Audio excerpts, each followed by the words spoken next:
अस्सलामुअलैकुम, welcome to पाकिज़ा kitchen. आज आपके लिए लेके आई हूँ अंद्रेसे की बहुत ही मज़ेदार सी रेसिपी जो कि बच्चों बड़ों दोनों के ही पसंदीदा चीज़ है। तो ये हम बनाएंगे बिल्कुल ओरिजिनल स्टाइल में। तो आप इसको चेक भी कर सकते हैं अंदर से कितने परफेक्ट बने हैं, बाहर से इतने क्रिस्पी हैं, अंदर से सॉफ्ट हैं।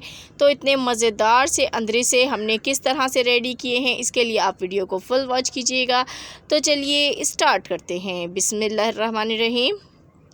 अंद्रेसे बनाने के लिए मुझे चाहिए यहाँ पर दूध। तो मैंने यहाँ पर 6 टेबल स्पून दूध लिया है और हाफ़ कप मैंने चीनी ली है। तो मेजरमेंट आपने एक ही कप से करनी है। तो चीनी को मिक्स कर लीजिए दूध के अंदर। तो इसको हम इतना पकाएंगे कि ये जो है मिक्स हो जाए। तो चीनी को आपने लगातार चम्मच चलाते रहना है और इसको डिज़ोल्व होने तक पकाना है। तो यहाँ आप लोगों से मेरी छोटी सी रिक्वेस्ट है, चैनल पर न्यू है तो चैनल को सब्सक्राइब कर दीजिएगा, बेल आइकॉन को प्रेस कीजिएगा ताकि मेरी अच्छी अच्छी वीडियोस के नोटिफिकेशन आपको सबसे पहले मिल सकें। तो जल्दी से सब्सक्राइब कर दीजिए। चलते हैं आगे हम अपनी रेसिपी की तरफ। तो देखें यहाँ पर बॉइलिंग पॉइंट पर आ गया है दूध और चीनी जो है इसमें डिज़ोल्व हो गई है। तो अब आपने फ्लेम को ऑफ़ कर देना है और अभी ये नीम गर्म है। तो इसके अंदर हम मिलाएंगे चावल का आटा। तो चावल का आटा आसानी हर जगह से मिल जाता है, वरना आप घर पे भी इसको रेडी कर सकते हैं। यहाँ पर हमने 1 कप चावल का आटा इसमें शामिल किया है, हाफ़ कप चीनी है, 1 कप चावल का आटा है। तो आपने बिल्कुल पैमाइश सही करनी है, जो भी घर वाला भी आप कप यूज़ कर सकते हैं। तो आपने इसी तरीके से नापना है। तो इसको मिक्स कर लीजिए, अच्छी तरीके से मिक्स करना है। और देखेंगे जैसे जैसे मिक्स होगा तो ये जो है थिक होना शुरू हो जाएगा।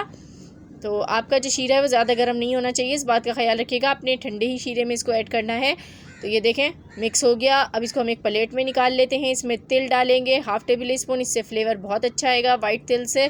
तो इसको गूंद लेते हैं। तो यहाँ पर 2 टेबल स्पून मैं इसमें घी शामिल कर रही हूँ और घी शामिल करके हमने इसको मज़ीद गूंद लिया है और इसको हम रख देंगे किसी एयर टाइट जार में तकरीबन 3 दिन के लिए। उसके बाद हम देखते हैं इसको। तो मैं रख देती हूँ इसको। बिस्मिल्लाहिर्रहमानिर्रहीम। 3 दिन हो चुके हैं। तो देखें यहाँ पर ये आपको नज़र आ रहा है। इसको निकाल लेते हैं हम एक प्लेट में। थोड़ा सा हार्ड हो जाता है रखा हुआ। तो आपने इसके लिए क्या करना है, 2 टेबल स्पून इसमें दूध शामिल करना है और हाफ़ टेबल स्पून घी शामिल करके एक बार फिर इसको आपने गूंद लेना है। तो ये फिर से सॉफ्ट हो जाता है बिल्कुल इस तरीके से। ज़्यादा हार्ड का आपने जो है अंदरेसे नहीं बनाने, वरना आपके अंदरेसे हार्ड हो जाएंगे।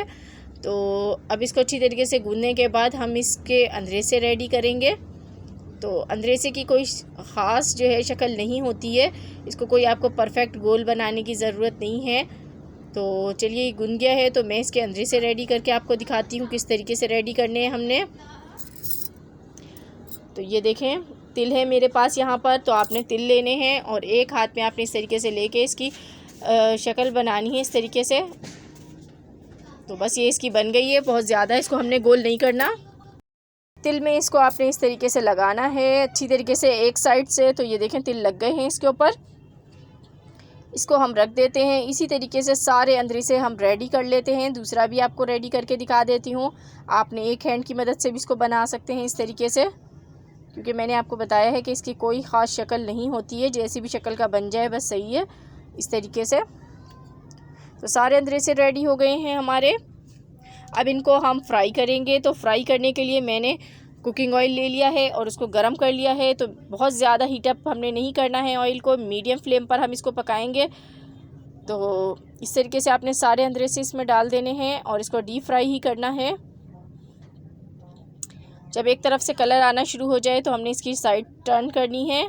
तो देखें जब एक तरफ से थोड़ा कलर आ गया तो मैंने इसकी साइड चेंज कर दी है। इस तरीके से आप इसको पकाएंगे साइडें चेंज कर करके, जब तक इस पर बहुत प्यारा सा कलर नहीं आ जाता तब तक हम इसको कुक करेंगे।